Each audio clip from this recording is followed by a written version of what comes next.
भक्तांबर स्तोत्र का समापन हो रहा है। उच्चारण के लिए तैयार हों।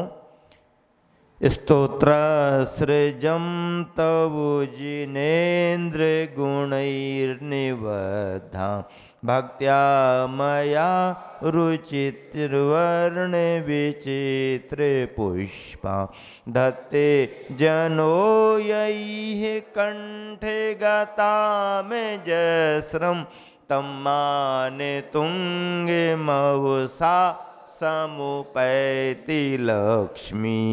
स्तोत्र सृजम तौ जिनेन्द्र गुणैर्निबद्धां भक्त्या मया रुचिर्वर्ण विचित्र पुष्पां धत्ते जनो यैः कंठ गताम जस्रम तम मान तुंग मवसा समुपैति लक्ष्मी। जिनेन्द्र, हे जिनेन्द्र, ये इस लोक में यह जनः जो मनुष्य मया भक्त्या मेरे द्वारा भक्ति पूर्वक गुणै निबद्धम गुणों से रची गई बनाई गई विविध वर्ण अर्थात अक्षर, माला में वर्ण कलर रंग और स्तुति में अक्षर। वर्ण का अर्थ रंग भी होता है, वर्ण का अर्थ अक्षर भी होता है। अक्षर रूपी विचित्र पुष्पाम रंग बिरंगे पुष्पों वाली तो आपकी स्तोत्र सृजम स्तुति रूप सृज यानी माला को अजस्रम हमेशा कंठ गताम धत्ते कंठ में धारण करता है। माला को गले में पहना जाता है, स्तुति रूपी माला को कंठ में धारण किया जाता है। यदि कोई भक्त ऐसा करता है तम मान तुंगम उस सम्मान से उन्नत पुरुष, मान तुंग यानी शिखर, अपन कहते हैं ना तुंग, उत्तुंग यानी शिखर, ऊंचा ऊंचाई वाला भाग। किससे? मान सम्मान से। सम्मान की ऊंचाई जिन्हें प्राप्त हुई, भक्त को सम्मान की ऊंचाई प्राप्त होती है। और प्रतीक में संकेत में आचार्य प्रभु ने अपना नाम मानतुंग भी बतला दिया। तम मान तुंगम उस मान तुंग को, उस मान से सम्मान से उच्च व्यक्ति को क्या प्राप्त होता है? अवसा लक्ष्मी समुपैति। अवश्य स्वतंत्र जो किसी के बंधन में नहीं है, ऐसी लक्ष्मी, मुक्ति रूपी लक्ष्मी, किसी के बंधन में नहीं, ऐसी अवशा स्वतंत्र लक्ष्मी, स्वर्ग की लक्ष्मी, मोक्ष की लक्ष्मी, विभूति समुपैति प्राप्त होती है। उस सम्मान पुरुष को लक्ष्मी प्राप्त हो जाती है। सारांश भावार्थ मिलान करें। हे जिनेन्द्र, मेरे अर्थात आचार्य मानतुंग द्वारा रची गई इस स्तुति रूपी माला को जो भक्तजन कंठ में धारण कर, कहाँ धारण कर? कंठ में। माला को गले में पहनी जाती है और स्तुति को कंठस्थ उच्चारण पूर्वक पाठ करने के रूप में कंठ में धारण की जाती। फिर कंठ में धारण करने के साथ साथ हृदय में धारण, हृदयस्थ भी करते हैं। तो जो कंठ में धारण कर निरंतर पाठ करते हैं, क्या करते हैं? निरंतर पाठ करते हैं, वह जगत के उच्च सम्मान को पाकर, वह जगत के उच्च सम्मान को पाकर स्वर्ग और मोक्ष की लक्ष्मी को प्राप्त करते हैं। स्वर्ग भी मिलता है, मोक्ष भी मिलता है। मोक्ष ना मिल पाए तो स्वर्ग तो मिलता ही मिलता है, मतलब नरक और त्रियंचों के दुखों से तो बच ही जाते हैं। स्वर्ग का वैभव और मोक्ष की लक्ष्मी भी उन्हें प्राप्त हो जाती है। इस श्लोक में सर्व सिद्धिदायक सामर्थ्य है। इस श्लोक का कोई अभ्यास करे, बार बार पाठ करे, इस श्लोक की कोई साधना करे। साधना बिना गुरु के निर्देश के नहीं होती, विधि से होती है, पद्धति से होती है। एकासन करना पड़ता है, उपवास करना पड़ता है, ब्रह्मचर्य का पालन गृहस्थों को करना पड़ता है, चटाई दरी पर विश्राम करना पड़ता है, और शुद्ध भोजन जैसे त्यागी वृत्ति करते हैं वैसा करके यदि जाप्यानुष्ठान करते हैं, संकल्प लेकर के विधि पूर्वक करते हैं, तो इन श्लोकों की सिद्धि उनको हो सकती है। श्लोक हैं, सामर्थ्यवान है, लेकिन इनकी सिद्धि साधना से होती है। आप पाठ करके भक्ति आराधना कर सकते हैं, भक्ति आराधना में आपका शुभ कर्म टलेगा, पुण्य का आश्रय होगा, लेकिन यदि श्लोक को सिद्ध करना है तो उसके लिए कठिन साधना करना पड़ती है, गुरु का निर्देश लेना पड़ता है। वैज्ञानिक प्रयोग हैं इस पर, इनमें अद्भुत सामर्थ्य है, अनुभव किया है लोगों ने, आपको सुनने में आता होगा।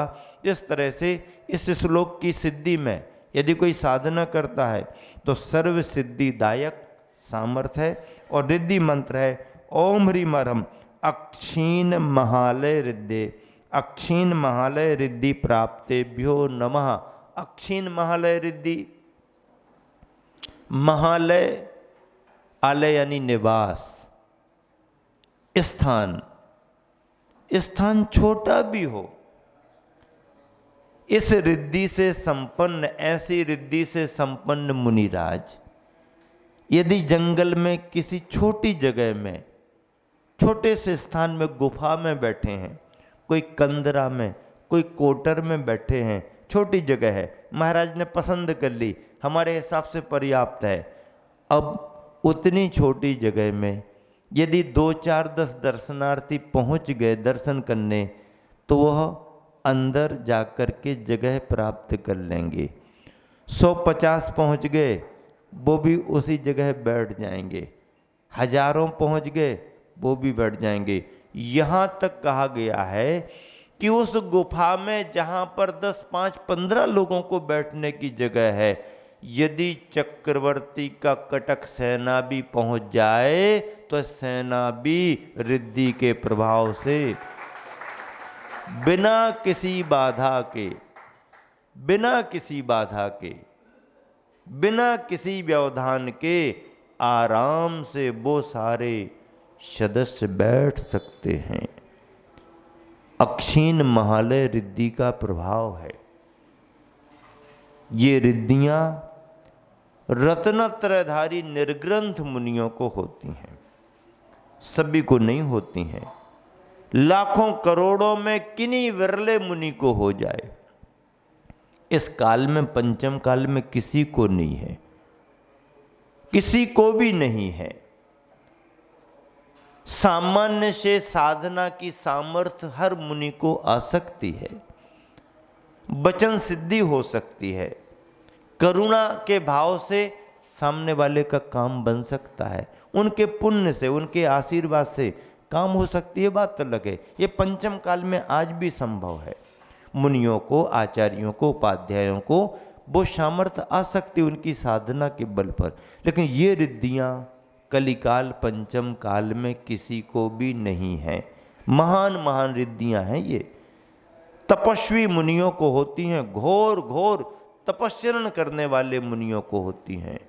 12-12 प्रकार के तप तपते हैं, निर्लिप्त भाव से, निराकांक्ष भाव से तप तपते हैं, कर्म क्षय के लिए तप तपते हैं।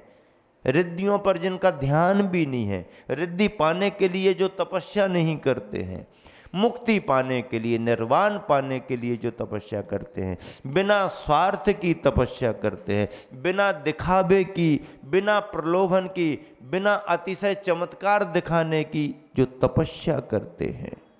चमत्कार दिखाने के लिए क्या तपस्या है? ऐसी निर्लिप्त भावना की जो तपस्या होती है, स्वार्थ त्याग की कठिन तपस्या बिना खेद जो करते हैं, ऐसे ज्ञानी साधु जगत के दुख समूह को हरते हैं। जितने दिन आपने भोगों में समय बिताया, उतने दिन याद करो, तब वो तुम्हारा पाप कटेगा और यहाँ का पुण्य बढ़ेगा। हम तो रोज याद करते हैं, रोज याद करते तो चिंता मत करो, याद करते फिर भी थोड़ी परेशानी तो आती रहती है। थोड़ी तो आ रही ना, तुम ही तो कह रहे थोड़ी आ रही, ज्यादा तो नहीं आ रही ना। थोड़ी तो दुनिया में सबको आती है, महाराज को भी आ जाती, तुम चिंता काय को कर रहे।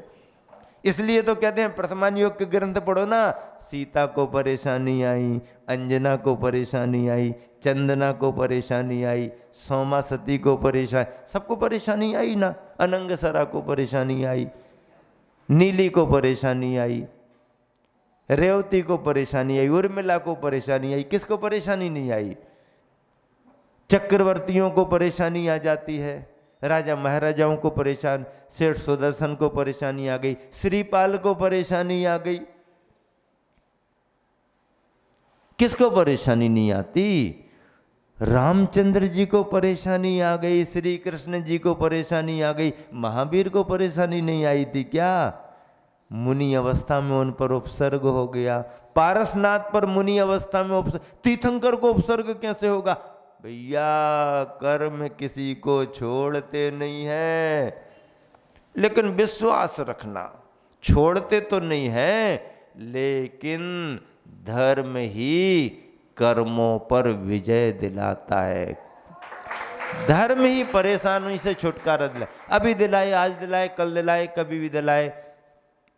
धर्म के दरबार में, धर्म के दरबार में देर हो सकती है, लेकिन अंधेर नहीं हो सकती। यदि तुमने अपने पवित्र भावों से धर्म का आराधन किया है, अभिषेक किया है, शांति धारा की है, दान दिया है, पूजा की है, आपको परेशानी आ भी गई होगी तो भी टलेगी, दूर होगी। धर्म का प्रभाव है। धर्म परीक्षा तो ले लेता है, लेकिन लंबे समय तक नहीं, कभी न कभी दिन बदलते हैं। गरीब आदमी बहुत परेशान दिखता है, विश्वास करो, अनाथ मन बनो, याचक मन मत बनो, भिखारी बने का भाव मत लाओ।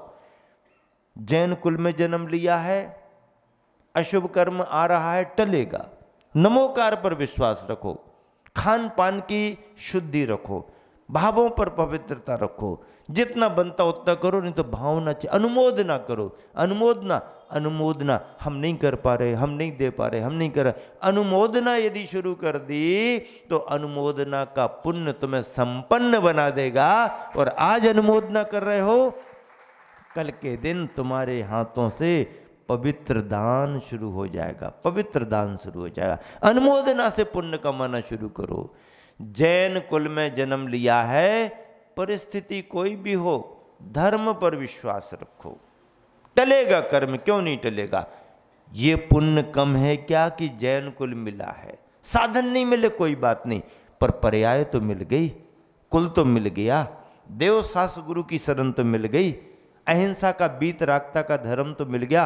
वैभव में जन्म होता और वीतरागता नहीं मिलती तो वैभव किस काम का? नरक में ले जाएगा, बिगाड़ करेगा, संसार को बढ़ाएगा। नहीं मिले साधन सुविधाएं, उतना पुण्य नहीं है, पर जैन कुल में जन्म लेने का पुण्य तो तुम्हारे साथ है। अपने स्वाभिमान को जगाओ, अपने स्वाभिमान को जगाओ। छोटे से छोटा काम करो, काम कोई छोटा नहीं होता है, मेहनत कोई छोटी नहीं होती है, सारी मेहनत प्रशंसनीय होती है। आप छोटे से धंधा शुरू करो, छोटे से काम शुरू करो, तुम्हारी मेहनत एक ना एक दिन रंग लाएगी, एक ना एक दिन रंग लाएगी। आपको अपने गांव में संकोच होता है कि छोटा काम कैसे करें, आप हिम्मत करो, किसी रिश्तेदार से अपना भाव प्रकट करो, सहयोग लो, कोई परिचित इष्ट मित्र सहयोगी, आप स्थान दूसरा चुन लो, कहीं दूसरी जगह चले जाओ।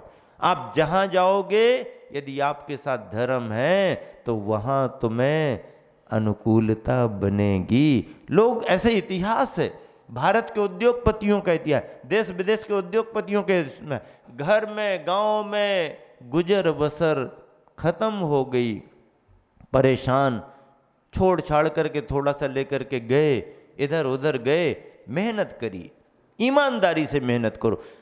जितनी कमाई है उससे ज़्यादा खर्च नहीं करना, एक नियम रख लेना। आमदनी से यदि ज्यादा खर्च किसी ने कर दिया, करोड़पति कंगाल हो जाएगा।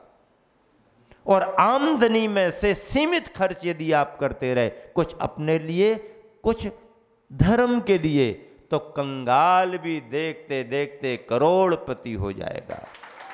कंगाल भी देखते देखते करोड़पति हो जाएगा। विश्वास मानो। एक व्यक्ति का उदाहरण याद रखना, 4 पैसे कमाता था, केवल 4 पैसे, 5वां पैसा नहीं कमाता पाता दिन भर में। अब आपको कि 4 पैसा कमाए तो क्या करत हुई है, कहानी तनक पुराने जमाने की ले लो, जब 4 पैसा में भी काम बहुत हो जाता था, लेकिन 4 पैसा कमाता था। कहानी आज भी लागू होगी। वो व्यक्ति बहुत सुखी था, संतुष्ट था, उसके परिवार में कोई कमी नहीं। लोग कहें अरे 4 पैसा कमाता है, करता क्या होगा। उसको एक बार पकड़ करके लोगों ने पूछा क्या करते, कहता है 1 पैसे से मैं कर्ज चुकाता हूँ, 1 पैसे का कर्ज देता हूँ, 1 पैसा निजी खर्च में लेता हूँ, 1 पैसा भविष्य के लिए जमा करे। भैया गणित क्या है ये तुम्हारा, कर्ज दे रहे, कर्ज चुका रहे, खर्च में ले रहे, भविष्य को जमा करे। उसने कहा करोड़ों कमाने वाले संतुष्ट नहीं दिख रहे, हाय हाय में लगे हैं, और 4 पैसा वाला आनंदित, चेहरा ऐसा बिल्कुल खुश है जैसे बहुत कुछ हो, माला माल। उसने कहा मेरा गणित समझ लो, जिंदगी का गणित है। 1 पैसे से कर्ज चुकाता हूं, मतलब माता पिता की सेवा में लगाता हूं। मैं अपनी कमाई का 1 पैसा माता पिता की सेवा में लगाता हूं, कर्ज चुका रहा हूं। हर बेटे को माता पिता की सेवा करके अपने जीवन का कर्ज चुकाना चाहिए। दूसरा पैसा कर्ज देता हूं, बच्चों की पढ़ाई लिखाई में लगा देता हूं, तो कर्ज दे दिया। तीसरा पैसा दोनों के खर्च में चला जाता, निजी खर्च में गया। और चौथे पैसे का मैं दान कर देता हूं, तो भविष्य के लिए जमा कर दिया। 4 पैसे की कमाई, लेकिन बंटवारा इतना तरीके का, 1 पैसा माता पिता की सेवा में कर्ज चुका रहा, 1 पैसा बच्चों की पढ़ाई लिखाई में कर्ज दे रहा, 1 पैसा निजी खर्च में जाएगा, जाएगा क्यों नहीं जाएगा, जब कमा रखा है तो अपने लिए भी तो करेगा। और चौथा पैसा बचा रहा है, 4 में से चौथा पैसा दान दे रहा है। चाहे 4 पैसे हों, चाहे 4 रुपए हों, चाहे 4,000 हों, चाहे 4 लाख, चाहे 4 करोड़, कितने भी हों, बंटवारा इस तरह का होना चाहिए। अपनी कमाई का बंटवारा इस तरीके का यदि हुआ, तो व्यक्ति अपने आप में कहीं भी रहेगा, आनंद के साथ रहेगा।